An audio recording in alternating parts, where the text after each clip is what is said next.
இன்னைக்கு சாரோட அண்ணனோட இல்லையா என்னுடைய இருக்குது நான் இங்கே ரொம்ப நாள் இருந்தால் தான் நான் உங்களுக்கு சப்போர்ட் பேசுறீங்கன்னு கேட்குறேன். அது தப்பா? நண்பர்கள் அனைவருக்கும் வணக்கம். நேற்று எபிசோடு எல்லாருமே பார்த்துருப்பீங்கன்னு நினைக்கிறேன். எனக்கு என்னமோ விஜய் சேதுபதி நேர்மையாக நடந்துக்கிட்ட மாதிரி தான் தோணுச்சு. எல்லா விஷயத்தையும் அட்ரஸ் பண்ணாரு. அதாவது கனி சபரிலாம் கேங்காக விளையாடுறாங்கல்ல, அதை பற்றியும் கேட்டார்.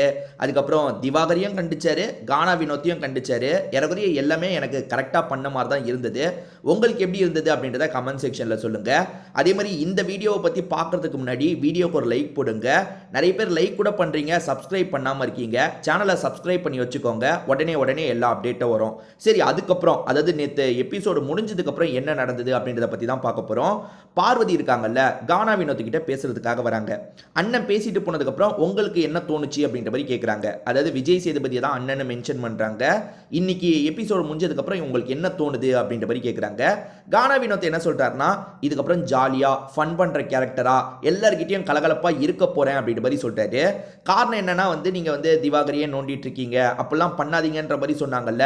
அதே மாதிரி மற்றவங்களுக்கு சப்போர்ட் பண்ணுறன்ற மாதிரி பிரச்சனை ஆகுதுல்ல, அதனால தான் நான் தனியாக இருக்க போகிறேன், என் வேலையை நான் பார்க்க போகிறேன், ஃபன் பண்ண போகிறேன்ற மாதிரி சொல்லிட்டாரு. அதுக்கு காரணமாக கானா வினோத் என்ன சொல்லிட்டாருன்னா, எனக்கு டக்குன்னு வெளியே போயிட்டா பிரச்சனைமா, ஏன்னா என்னோட ஃபேமிலிக்காக தான் நான் இந்த இடத்துக்கு வந்தேன், என் ஃபேமிலியை நல்லா பார்த்துக்கணும்னு ஆசை இருக்குது, நான் சம்பாரிச்ச காலத்தில் என்னோட ஃபேமிலியை நல்லா பார்த்துருக்கலாம், ஆனால் தேவையில்லாமல் எல்லா காசையும் நான் இழந்துட்டேன், இப்போ எனக்கு காசு கண்டிப்பாக வேணுமா, 100 நாள் இருந்தால் கூட எனக்கு பத்தாது, எனக்கு சம்பளமாக அவ்வளோ காசு தேவை, அப்போ தான் என்னோட ஃபேமிலியை நான் நல்லபடியாக பார்த்துக்க முடியும், எனக்கு அதுதான் இப்போ முக்கியமாக இருக்குது, வேறு எதுவுமே எனக்கு முக்கியமாக இல்லைன்ற மாதிரி கொஞ்சம் எமோஷ்னலாக பேசினாரு. அதுக்கப்புறம் என்ன சொல்கிறாருன்னா, உன்னை எல்லாருமே சேர்ந்து கார்னர் பண்ணுறாங்கன்னு எனக்கு தோணும் போது தான் நான் உள்ளே வந்தேன், சம்மந்தமே இல்லாமல் உனக்கு சப்போர்ட் பண்ணோம் அப்படி பண்ணோன்றதுக்காகலாம் நான் வரல, ஏன்னா சில விஷயங்களை பார்க்குறோம், எல்லாருமே சேர்ந்து இந்த பொண்ணை அடிக்கிறாங்களேன்னு தான் உள்ளே வந்தேன்ற மாதிரி சொல்லிட்டாரு.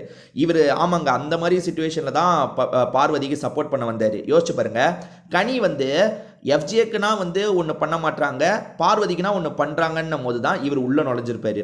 ஸோ இவர் பார்வதி விஷயத்தில் சப்போர்ட் பண்ணது திட்டமிட்டு, அதான் கமருதீனை பார்வதிக்கு நம்ம சப்போர்ட் பண்ணியே தீரணுன்றதுக்காக சப்போர்ட் பண்ணல, நிறைய இடத்துல பார்வதிக்கு ஒரு பிரச்சனைன்னும் போது தான் இவர் சப்போர்ட் பண்ணார். அந்த விஷயத்தை இங்கே மென்ஷன் பண்ணுறாரு.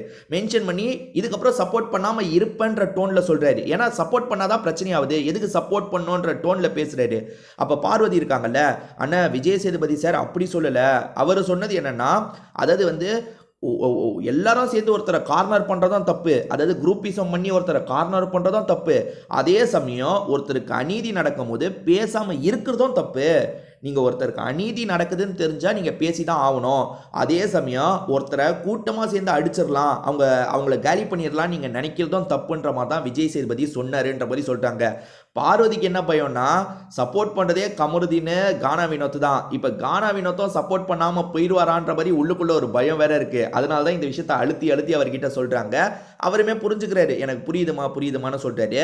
அதாவது நான் ஸ்டார்டிங் ஃபன்லாம் பண்ணிட்டு இருந்தேன்ல, அந்த மாதிரி பாட்டு பாடி சும்மா எல்லாரையும் கிண்டல் பண்ணி அப்படி ஃபன் பண்ணிட்டு போயிட போகிறேன், ரொம்ப தேவையில்லாமல் மூக்க நுழைக்க போகிறது இல்லைன்ற ஐடியாவில் இவர் இருக்காரு. ஏன்னா இவர் இன்னும் கொஞ்சம் நாள் இருக்கணும், ஏன்னா இந்த மாதிரி பண்ணும்போது பிரச்சனை வருது. ஏன்னா இந்த வாரத்தில் இவர் கானா வினோத் கொஞ்சம் பயந்துட்டாரு. விஜய் சேதுபதி கொஞ்சம் கண்டிக்கிற மாதிரிலாம் பேசிட்டார்ல, திவாகர் கிட்ட நீங்க ஓவரா பண்ணிட்டு இருக்கீங்கன்னு கண்டிக்கிற மாதிரி பேசிட்டார்ல, கொஞ்சம் பயம் வந்துருச்சு. அதனால தான் இதுக்கப்புறம் நான் என்னோட வேலையை பார்க்க போறேன், அமைதியா ஒரு கேம் விளையாட போறேன்ற மாதிரி சொல்லிட்டாரு. இதை பத்தி நீங்க என்ன நினைக்கிறீங்க அப்படின்றத கமெண்ட் செக்ஷன்ல சொல்லுங்க.